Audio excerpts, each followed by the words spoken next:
This is the time where we read the gospel, but I find when people read me the gospel, I don't pay attention. So I'm going to tell you the gospel, okay? Rather than reading it, I'm telling it. And it happened about, some of you remember when Jesus had asked his disciples, who do you think I am? And finally Peter figured out that he was the Messiah. And this was a big deal. In fact, Peter got all ticked off because he kept talking about he was going to die. And, Jesus said, I'm going to die. I'm going to be sacrificed. And Peter was very angry about that. And Jesus yelled at him. They had a back and forth. And anyway, this is about a week later where Jesus took Peter and James and his brother John. I'm never quite sure why it's not Peter, John, and his brother James, but it's always James and his brother John. And they went up this mountain, which I've always tried to picture these guys in sandals and robes climbing up a mountain, but anyway, that's what happened. And they were up there, and as soon as I got up there, Jesus, it was like a big bright light. He glowed bright white. They say like lightning white. And up with him were Moses and Elijah. How they knew they were Moses and Elijah, I don't know, because they didn't know what they looked like, but that's who it was. And Moses was the one who gave us the Ten Commandments. He represented the law. Elijah represented the prophets. And Jesus was the Savior. And in the Luke version of it, they were actually having a chat about Jesus' last days on this earth. And it was very bright and impressive. And Peter, because he always said dumb things, said, hey, Jesus, how about we hang out here? I'll build a couple houses. We can hang out here, kind of like we can summer up here. And at that point, a big booming voice came and said, this is my son, my beloved, with whom I am well pleased. Listen to him. All the disciples fell flat, scared to death. And when they got up, it was only Jesus. Moses and Elijah were gone. And he said, in this verse it says, get up. But in some verses it says, rise up, which I actually like better. Rise up. Do not be afraid. And as they walked down the mountain, he said, don't tell anybody about this till I have risen from the dead. That's the gospel. And a couple things I was thinking about that.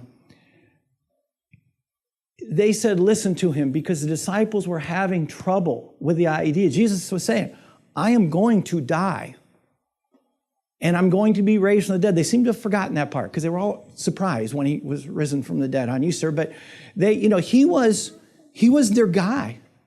He was leading them, and they could not look at the bigger picture. They were worried about how this was going to affect them. If Jesus is gone, how's he going to lead a revolution? They probably weren't the best disciples and friends there, because they were just worried about what's going to happen to them. That's all they could think about. And so in this case, I think God said, listen to him. He's telling you the truth. But he also said, with whom I am well pleased. And I love that expression. It's translated a couple different ways, with whom, with him, whatever. Who uses the word whom anymore anyway? But with whom... Teresa does, yes. With whom I am well pleased. He also said that another time at Jesus' baptism. The big voice came from the sky again, and there was a dove flying around somehow, but he also said, this is my son, my beloved, with whom I am well pleased. He said that multiple times. Now, I always assumed that was for the other people's benefit, not Jesus. But maybe not. Maybe it was for Jesus' benefit. Because he knew what was coming. He knew what he was going to go through, and he did not want to go through that, obviously. He did not want to be crucified and tortured. He did not want to. He knew he had to, but he was having trouble with this. And maybe God was praising his son, not for everyone else's benefit, but maybe it was for Jesus' benefit. I mean, we all do better when we know we're loved. We all need encouragement. I mean, there's a reason why home teams win more games. There is. I mean, they have that, whether it's love or not, they have the support of their fans. I mean, in some sports, it's drastic, how much more they do that. We all need to know that. When, years ago, when Sarah, who's 25 now, she was about this big. And one time she goes, Dad, watch me. If you're a parent, you've all heard that. Dad, watch me, or Mom, watch me. And she did a cartwheel. And if they had an Olympic event for 5-year-old girls doing cartwheels, she would have won. It was perfect. And she spent her summer doing cartwheels. And each time, Dad, watch me. Dad, watch me. And and I watched, but you know how you do it. Yeah, okay. Yeah. Oh, yeah, it's good. Because you have a life and you're doing other things. Watch me. She kept saying, Dad, watch me. And she was perfect. Well, one time we went to the Atlantic Ocean and she was on one of those boogie boards. You kind of surf the wave in. She goes, Dad, watch me. And she couldn't do it. She just really couldn't do it. About once out of every 10 times, she actually caught the wave, but I watched her all the time. She wanted me to watch her. She wanted that approval. And I wonder if I gave her enough approval. Did I say, Sarah, I am pleased with what you're doing? And did I even let her know that? I don't know. Do we tell our kids that enough? I mean, all you are parents, do we tell our kids enough that we're proud of them, we're pleased? I mean, some of you know me, know that I had significant issues with my father before he passed away a few years back.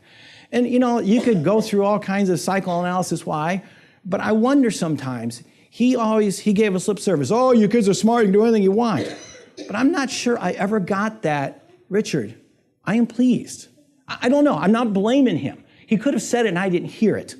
But I wonder, there was never any question in my mind that my mother was proud of me, but my dad, I don't know. And as parents, do we do that? I remember one time, this was a few years back, it was at a Christmas program or something. We were playing Sunfire, the praise band was playing, was it Do You Hear What I Hear? I think that's the one. And Sarah, who plays French horn, and is a very, very good French horn player, but she wasn't that day. And it was, do you hear what I hear? She's going, da, da, da, da. And it was horrible. No way to describe it. It was horrible. Hi, Josh. It was horrible. And, was I proud of her? Well, I didn't let that be shown because afterwards she went downstairs in the lounge and cried. Just could not stop. And I went in there and tried to, no. Mary went in, no. When my mother went in there, Sarah said, yeah, Grandma. And you know why? She was a grandma. And in her mind, it was perfect. It was horrible, but in my mom's eyes, that solo was her granddaughter, and she was so proud of her. I think we lose that sometimes with our children. God did not. He was telling Jesus over and over, at least 2 that were recorded here, I am pleased with you. I am pleased with you. And I'm not sure we do that enough. I mean, if you know my kids, Sarah's 25, Emma's 22. I could not be prouder of them. I mean, they're both beautiful girls, and I know I'm a little biased, and I know really what is beauty anyway, but Sarah she's just smart as can be. She's in her first year of law school at Vanderbilt. She's going to be a great lawyer. Nothing gets by her. She's just so smart and so quick, and I know she's going to do very well. And then there's Emma, whose focus is a little different. Emma she likes to help people who are in trouble. She works in some lab right now with kids who are nonverbal, and she likes that. One year she worked, I think it was Camp Courageous, with disability, people with disabilities, and she worked with these people, and she would come home and tell these hilarious stories about them. But what I was so impressed with is she was not making fun of them. We would be rolling in laughter because of things these kids did, and adults too, but somehow she did it without criticizing, without making fun of them. She was proud of these people. I'm proud of both of them. Do they know that? Or will they know it when they see the sermon online? Why don't I tell them that? Should I drive down to Nashville tomorrow and tell them that? Yeah. Well, it may not be tomorrow, but it will be soon.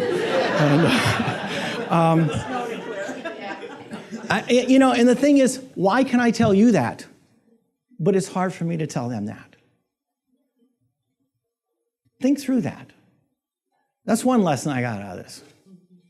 Another one. This is my son, my beloved, with whom I am well pleased. If God was speaking right now, do you say, this is Richard, with whom I am well pleased? I don't know. I don't know. The trouble is, no matter how good some people think you are, God sees inside of us. And I know how messed up I am. I know the things I've thought, the things I said, the things I've done. I have significant issues inside of me, just like every one of you do. If you knew what went on inside me, and if I knew what went on inside you, I don't know. But God knows that. Would he be well pleased? Or would he say, this is Richard, with whom I'm greatly disappointed? You know, and I don't know. I don't know. Right now, sitting in jail is a local pastor who allegedly did something very horrible. Well, interesting, as Christians, we automatically jump to conclusions that he's guilty. Christians tend not to be as forgiving as they profess they are. And I don't know if he is or not. He's a good guy. I hope he's not. And if he is, he messed up his life and some other people's lives too. Whether he is or not, he's going to be scarred by that forever. But even if he is, we all do things we don't do. Most of us think and do things that don't get us arrested. You know, this one is a bad one. Will God be pleased with him? We don't know what demons he's facing. We do not know. When I think through this about whether God is pleased with me, I find it a very depressing subject because I know he can't be. He just can't be. You know, and I get upset. There's just too much baggage right inside my soul that he cannot be pleased. And I get upset. I feel worn out. I feel defeated because I'm not good enough. But I don't think we should be. And if you start beating yourself up over this, I don't think you should be either. When you're doing things wrong, sometimes you know that you're doing them wrong, but it's still a thing. Like, let's say you're an alcoholic. What's one little drink? Just one little drink. Or you're trying to lose weight. It's not a sin to eat a cookie, but it's not what you're supposed to be doing. But that one little cookie, what's one little cookie? I've eaten 1,000,000 of them. What's one little cookie? You know, those smoking one more cigarette, if you're trying to do that. Or just exaggerating one little more, just a little more. I've already exaggerated a lot, might as well do a little more. You know, those are not things we're supposed to do, but we do them anyway. We know they're wrong, but it's just, you know, one more mistake in an ocean of sin, you know, just what's one more? Doesn't really make any difference, you know, but there's sometimes when I really screwed up, but I try to do well. And those are the tricky ones. We all do that. We try to do well, and we screw up anyway. Now, luckily, God is not Yoda. If I ask you the number one quote of Yoda from Star Wars, anybody know the most important thing he said? That. Do or not do, there is no try. That's when, this is a Star Wars reference. I think Luke was trying to pull the thing out of the muck, right? And he says, I'm trying.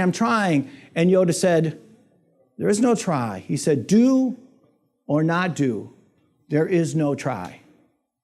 Luckily, God doesn't look at it that way. At least, you know, I don't know. He's never told me, but I don't think he does.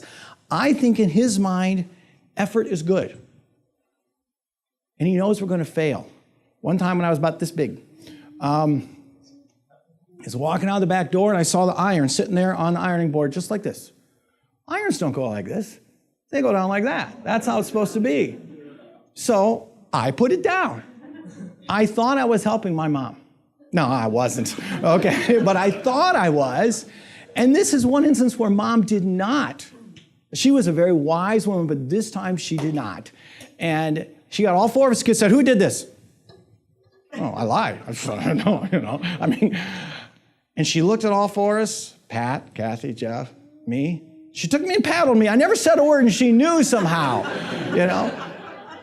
But the thing is, if she had asked me, which usually she did, if she had asked me, I would have told her what I was doing. I was trying to do right. Was that a sin? Was it a bad thing? I was trying to do right. I look back on decisions I've made in my life, and we've all had thousands of them, and sometimes I just muck it up so bad, one after another, and each time I was trying to do what's right.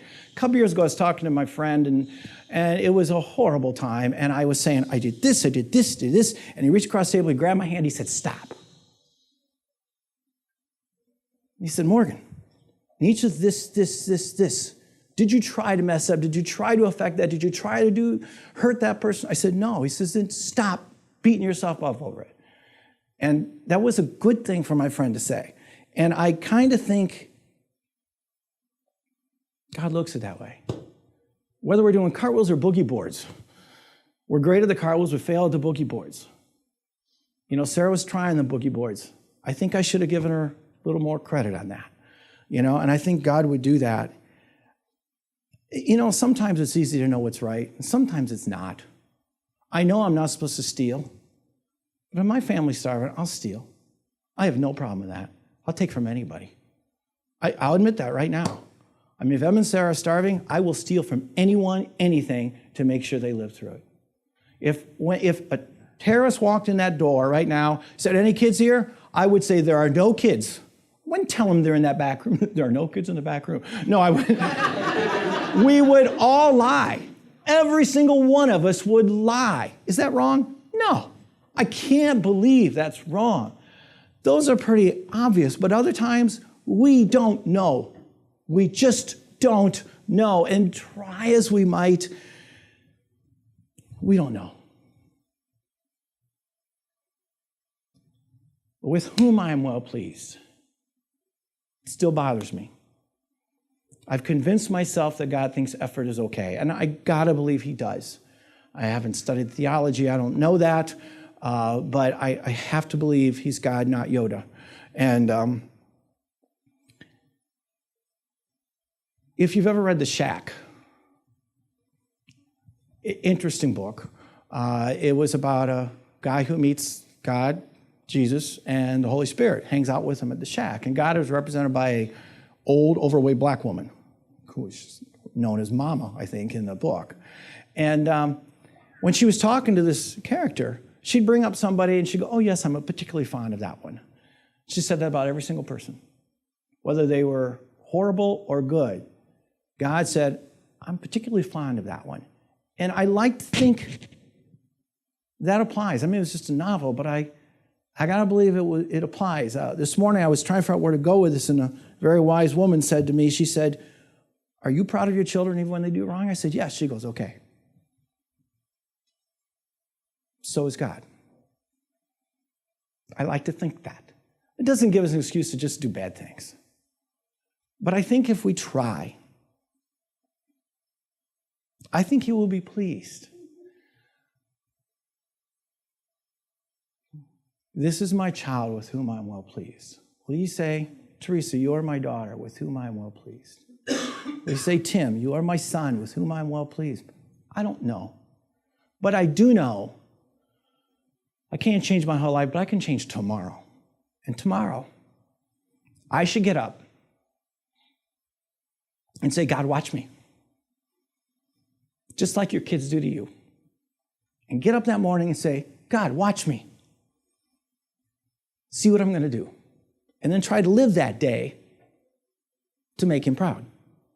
Try to live that day so when you go to bed, you have no trouble believing that God would say, this is my child with whom I am well pleased. Amen.